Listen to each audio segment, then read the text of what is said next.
Hello my geeks and goblins. Today I just want to go over a few quick things that they don't really tell you a whole lot when you're first playing, and you figure it out fairly quickly. I'm a little bit slow on some things, but the first thing I want to go over is how to change from public to private gameplay. If you're like me, you like to kind of explore at the very beginning and figure things out yourself before you go into public matches, and the way you do that is you can either hit escape, or in the top right over here there's the main menu drop down, and you can then switch your party finder to private or friends only, or back to public, which I am currently in because I am now in a very comfortable state of the game.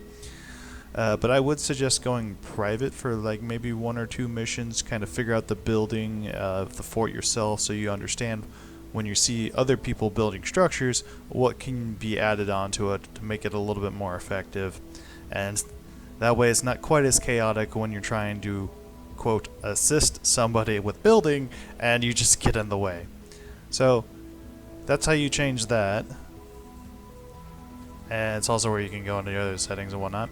And the next thing I wanted to go and do, it's actually my shield storm defense mission area. You can always come back to this. This is a great place where you can just kind of recuperate, because you can't actually access your backpack in this main menu here. There's no tab for your backpack, so I like to make sure that my backpack is all in order, especially when you start out. You only have 50 slots, so I don't want to go into a mission with all my backpack filled and then I'm dropping things constantly and trying to figure out what I should keep and what I shouldn't keep, while everybody else is trying to find the objective and build a base and defend it. So that would be my advice. Once you get in, come back here. You can kind of We're not ready to expand, but it never hurts to prepare. Kind of just check out the Storm get comfortable Shield console and menu ready to deposit resources or return to the map. and basically you can leave anytime by selecting Leave with Party from the Storm Shield console. basically that's exactly what I wanted to talk about it while you're here as well. So when you spawn in, you'll be put on that hill.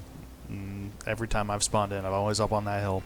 So you can just come on down here and hold E to access your storm shield, and this is also where you can leave, but you can also store things. Now I've invested in the storm shelter storage. I can hold up to 10. Default you can only hold up to 5 slots. So right now I've got the brick I need, and I'm just starting to stockpile metal. I've got some planks in here. I actually want to drop those. I'll drop that in a second. But just to put it in, you just click on the category and double click and throw it in there. Huh, didn't realize I even picked that up. The next thing I wanted to talk about is I kind of had trouble finding this in the menu because I didn't really look at these tabs too well. But if you click on the right hand side, you can see you have some basic crafting schematics that you can reuse over and over again. You're going to need blasting powder once you start finding weapon schematics, and you're going to need duct tape to build a lot of the basic floor traps that are very useful even to later stages. Do not underestimate the power of a wooden floor spike. It slows enemies down considerably and allows you to create choke points more effectively, so you can finish them off with either other traps you have on walls or ceilings, or with your gun. So make sure you craft lots of duct tape. It's just fibrous herbs and adhesive resins. You get that from picking bushes and chopping down trees. And then the last thing I just wanted to talk about real quick here is when you are playing, you'll see here that like my guns are pretty messed up. I use them quite a bit. And sometimes you just pick up some extra guns along the way, or you get them from rewards, and you don't necessarily want to use them. Your starting backpack is only 50 unless you got a higher base version of the game. I'm at base version, so I started with 50 backpack space.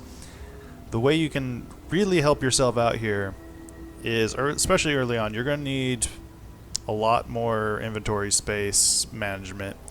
You can go to your weapons, click on them, In the bottom here, you'll see a loose list of hotkeys. You can either drop them, which I do not recommend you drop them, or you can recycle them, which is what I do recommend when they're either a weapon you don't have any intention of using ever, or you just, you know, it's like about to break, like what I have here. This sniper rifle, just about to break. So what you can do is just press R, and it'll bring us into the salvage window. You can see we're getting 1 blast powder and 2 simple mechanical parts back, which is not bad. It's better than nothing. If the durability gets to 0, it does just break. And once it's broken, you don't get anything from it. It's just removed from your inventory. There's no way to repair weapons either, so it's better to salvage them when they get low, just to get a little bit of a refund back. And you can just click on the other weapons you want to include. You see it tallies it up. Confirm recycle. Confirm. Boom, you're a little bit richer. And that is that, really. That's mostly what I want to tell you. Let's get rid of this too. I don't have any intention on using a scythe. You can also craft your ammo here, and you've got a list of all of your materials here, which you've probably already seen. I would recommend with the starting backpack, don't carry around this many nuts and bolts and planks, rough ore. Just drop more than 2 stacks because you just don't need it that much early game.